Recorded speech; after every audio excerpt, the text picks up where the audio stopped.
Into today's topic shortly. So, but sort of reading through the report today, the topic we're going to talk about can have devastating consequences for people. So the term is called catfishing. Not the catfishing that I thought it was. It's a different type of catfishing, which I'm sure we'll find out more about. I thought catfishing was something that you do, as in fishing, really. But today, Cecilia and Lauren, new partners, are going to give us an insight into what it is and what are the consequences. Well, it's so great to have you on board. Hi, Jimmy. Thank you. So great to be here, Jimmy. It's great to speak to you. I mean, just for our listeners and for people like myself, what is catfishing? What does that involve? Catfishing is pretending that you're someone that you are not, both online and it might be even in person. I was a victim of in-person catfishing or romance fraud. So that is kind of one part of it, but the bigger part is the online one, where they are a totally different person, that they're stealing images, for example. Wow, that's frightening, Cecilia. I mean, that can have, I'm sure, devastating consequences. I mean, what are your sort of thoughts on that? I suppose, Lauren, Cecilia, I mean, what are the consequences of people kind of masquerading of being somebody else? Well, the research that we did at ExpressVPN was fairly damning in terms of the impacts that this is having. Not only have 10% of the people who we spoke to, over 10% of the people we spoke to, be scammed out of money and gifts, but on top of that, we're seeing major mental health impacts. So over 10% of people also are suffering from mental illnesses like anxiety and depression. They say they don't want to date again. They say they're feeling shame or desperation after being sucked into this. And this isn't something that only happens to one particular demographic. This is happening to all ages. This is happening to both genders. And in fact, it's the 18 to 24-year-olds who are seeing this affecting the most. And of the 2,000 Brits that we spoke to, it was 34% of 18 to 24-year-olds who said that they had, in fact, fallen foul of catfishers.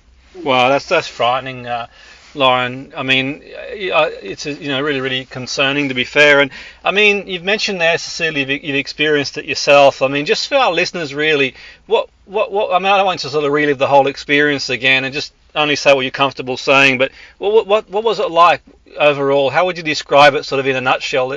No time's going to do it justice, really. But how would you say your experience was to have been on the wrong end of it? God, I matched up with this guy on Tinder and met up with him several times in person, started a relationship with him, loved him very much, and then in a very typical romance fraud, he came into problems and needed my help. So at the end of it, I'd lost over £200,000. So it can have like devastating effects, But what is really important to say, it is the social engineering that these fraudsters are doing that is so similar. Like I guess I met him in person, but it is the grooming aspect of it. It is the love bombing that they're doing. They're making you feel kind of that this is the one, and they're so good at it. And they're having proper scripts here, because we humans, we are quite similar in how we are subjective now when we're trusting and wanting to find love. So I think that is kind of in a nutshell what happened to me, and you felt really coerced, and I have to say in the end it almost felt like mental abuse at times, because you are not yourself anymore, what these people are doing. And I have to say as well, it's a highly organized crime. I think it's really important that people understand that this is not just someone coming up to you and say, "I love you, baby," and then you just give away your money for free. They know really well what they're doing. Now, I mean, just out of interest, Cecilia, I know you did the Netflix documentary, I believe. I haven't seen it myself, but I might sort of check it out if it's still available. But how accurate was what they showed there? I mean, obviously they can only sort of capture so much. Would you say that kind of, for anyone who sort of watched it, was that kind of accurate? Was there a lot more to it than that? Or how did that kind of capture for anyone sort of listening in who's watched it, who's thinking, okay, I mean, these things sometimes are hard to translate what someone's experience is. Oh, for me, it was really accurate. It was not. It was kind of even worse, because I have to say, how you're meeting these people. From the research, it is the social media companies, Facebook. You're meeting them on trusted platforms that you're thinking. So for me, the questions in the documentary wasn't answered in the case of how could they be on these platforms, if you're not who you say you are. And we have from that they are there, and they are committing crimes on these platforms. So I would have wished the documentary could have shown much more about the extent of the problem. But from my personal experience, it is really much so how it happened. And then that's why I think the case have resonated with so many people, because a lot of people see themselves in the text messages, in the conversations that we had with the fraudster, that it is an abusive relationship in the end that you're in. And I really feel that it would have been nice to just have kind of how could they do it so well? It's more like, how is it possible for this to even happen? That is my big question that I still have. Yeah, no, absolutely. In fact, no, you're right, Cecilie. I mean, there's people out there that obviously are going to capitalise on people. I mean, I want to bring Lauren in shortly because I want to look at ideas that we can sort of spot red flags and what we can do to protect ourselves. But how are you doing yourself, Cecilia, now? Are you sort of, I mean, obviously these sort of things can sort of bring about, a number of things, really. I mean, it's sort of scary what you've experienced. And I mean, I know it's probably like a, only answer what you feel comfortable answering, but did you sort of get any sort of, did you access any sort of counselling, or how are you feeling now after all that? It has gone some years now, so I feel much, much better. But you need therapy in this. You need proper support and help. As Lauren was mentioning earlier, the emotional devastation and embarrassment is really, really what is making this crime even worse. But I've had a lot of support. It has helped going to the media, knowing that you've helped other people. So I am much, much better now. Thank you. It's good to hear, really. I mean, these sort of things can bring all sorts of things, like, it can affect people's mental health incredibly, really, and affect the rest of their lives, to be fair. And it's great that you found a way to kind of channel and help other people, hopefully, who've experienced this, who might feel, like you said, maybe shame or whatever they're going through, on their own. But what can people do? Like, I know it's not easy because obviously social media now is a bit of a minefield. There's so much out there. It's hard to keep up. But any sort of thoughts, Lauren, we could do? Can we spot red flags, and what can we do to protect ourselves around this? I think there are two major kind of lines of defense that you can take.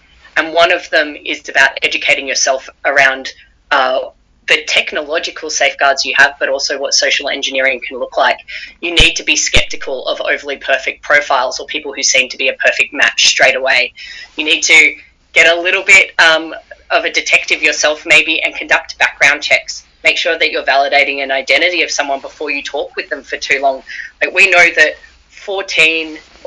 almost a quarter of people were talking to their catfisher for more than a year before they uncovered that they were in fact someone who was fake.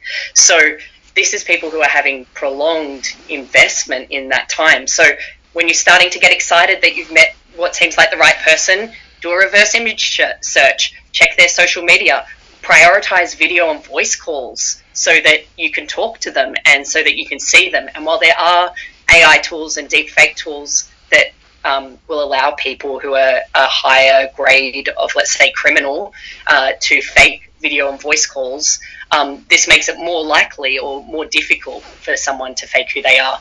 The other part is about making sure that you have control of your online experience. So that's about making sure that you set the right privacy settings, being intentional about what you share online, and being really thoughtful about who you tell what to. And I think the main message for me is take control, don't be afraid. Because in our research, we heard that the rise in catfishing has put almost a third of Brits off using social media and dating apps to meet a partner altogether. And I think the fact is, like, online interactions are a part of life, and all of us are potentially open to fraud, whether it's bank fraud via email. We put so much sensitive information online. So all of us need to be confident, educate ourselves, and take control of our online experience so that we can be online without being afraid. And so I would send people to expressvpn.com, not only to deep read into this research, but also because we've got heaps of great tips on privacy and security, as well as how to spot those catfishers in a really practical way. No, absolutely, Lauren. I'll definitely sort of check it out myself, and would suggest anyone listening to check that out. I mean, it's enough to want to put anyone off going anywhere near any social media to know. Just listening to that, really, I suppose it's kind of sad there's people like that out there. You kind of think, where do people get the time to do all this sort of stuff? Get a life, for goodness sake. Jimmy, that's exactly it. But I think there's one other resource that I think it's really important for your listeners to hear about that didn't exist before now that Cecilia is working on. So I'll throw it to her. Brilliant. Yeah, it's called lovesaid.org. It's an organization I'm co-founding to help romance fraud victims in particular. So the information there will be guidance on a lot of things pertaining to that. If you have been defrauded, how to get help. Peer support has been super important to feel that you're not alone. Because I have to say, Jimmy, you were asking who does have the time? This is $1 billion business. I recently heard that people are going from drug trafficking to fraud, because there's lesser sentencing and lesser, the opportunity of being caught. So this is a big organized crime business. And the more we think about it like that, then we will take it more seriously. Because this is not just bored people sitting sometimes. It is as well, that you're just doing it for the fun of it, which is another thing. But I think it's important for us to recognize that when this has happened to you, you have been subjected to a serious crime, and it's the double victimization that you lost your money, but you lost the trust, and you loved someone that never existed. And that's why that organization exists, is to be there for those particular fraud victims. So, yeah. Yeah, no, it's really, powerful information there, Cecilie. I'm sure that, people can access that and sort of, anything can sort of help really in terms of themselves. So it's been great of you guys to sort of join us really in such a serious area. I mean, it's one of them sort of areas that, to be honest, I didn't know a great deal about. I'm sure a lot of people don't as well, unless they've been a victim of it. But it's definitely an eye-opener, that's for sure. And it's just, as good as the internet is, a lot of positives, there's always an inherent issue with everything that we do. But thanks for your time, and have a great day. Thank you. Thank you so much. Thanks so much, Jimmy.